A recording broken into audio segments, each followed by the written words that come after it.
The Labor Department says more than 1.3 million Americans filed for unemployment benefits last week. That was better than expected. Another 1 million people filed for pandemic unemployment assistance, a new federal program for self-employed and gig workers. Claims have slowed down over the past 14 weeks, but close to 50 million Americans have signed up for jobless claims at one point over the past 4 months. Those figures from the Labor Department are out the same day former Vice President Joe Biden announced his economic recovery plan. Let's listen to some of what he had to say. We have to build back better. That's what my plan is, to build back better. It's bold, it's practical, and it's focused on building an economy for the future, not for the past. And it responds to 5 truths laid out in this moment of crisis. Biden's announcement came just before President Trump signed an executive order on the White House Hispanic Prosperity Initiative. Economic recovery and race appear to be at the forefront for both presidential candidates. Earlier, we mentioned a Monmouth University poll reveals a sharp shift in views on racism, with support among Republicans dropping for the movement sparked by the death of George Floyd. 40% of Republicans say that discrimination is a problem. That is a 14% drop from just a few weeks earlier when protests began. That's in sharp contrast with non-Republicans. 9 out of 10 in that group believe that racial discrimination is a big problem. CBS News campaign reporter Nicole Sganga joins me now. Nicole, great to see you again. Yesterday, we heard from the Tulsa City County Health Department director who said the president's June campaign rally there, quote, more than likely contributed to a spike in new coronavirus cases. Is the Trump campaign planning on doing anything differently in New Hampshire than they did in Tulsa? Well, one thing that'll be different, Elaine, is that instead of hosting the president's rally inside a totally indoor arena, we will see this rally in Portsmouth, New Hampshire at an airport hangar. It'll have at least one side of it completely open, allowing for some circulation of air. Another thing we're not hearing from the campaign is talk about 1 million RSVPs. You'll recall in the run-up to the campaign rally in Tulsa, Oklahoma, the president's campaign kept boasting about how they were expecting tens of thousands of people that they were going to shuffle inside and indoors after, letting them wait outside all day. We're not hearing about that as well.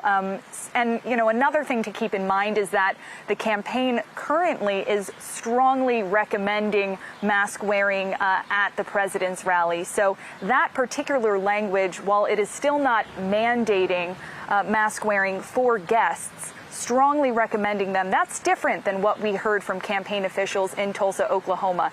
And like Tulsa, the campaign will also require, CBS News has learned, its own staffers to wear masks. That is mandatory for every member of the Trump campaign.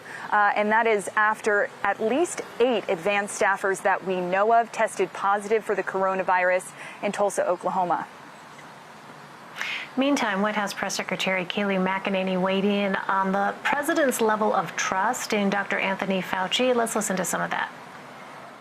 The president has confidence in the conclusions of our medical experts, but it's up to him to determine what to do with that information and to take what we hear from Dr. Fauci, Dr. Birx, and others, and take what he values in their opinion and come to the ultimate consensus that's best for this country.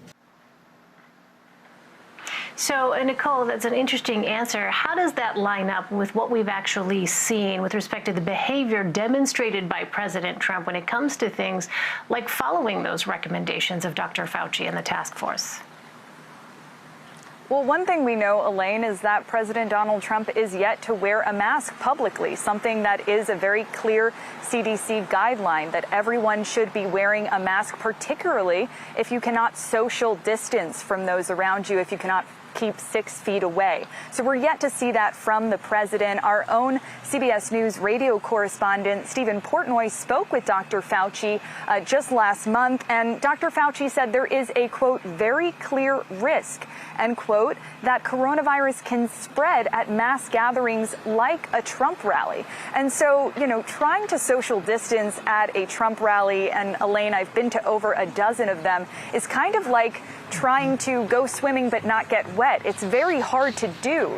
People are, shuffling in, trying to get as close as they can to the president to cheer him on. And so for that reason, it is important, health officials say, that individuals inside wear a mask if they're not able to socially distance. We've seen that from the vice president. He's publicly worn a mask. We've seen it from Dr. Birx. Of course, we've seen it from Dr. Fauci.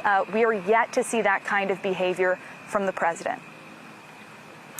In our final minute, Nicole, I want to ask about these Republican senators facing some tough re-election bids who appear to be distancing themselves from President Trump.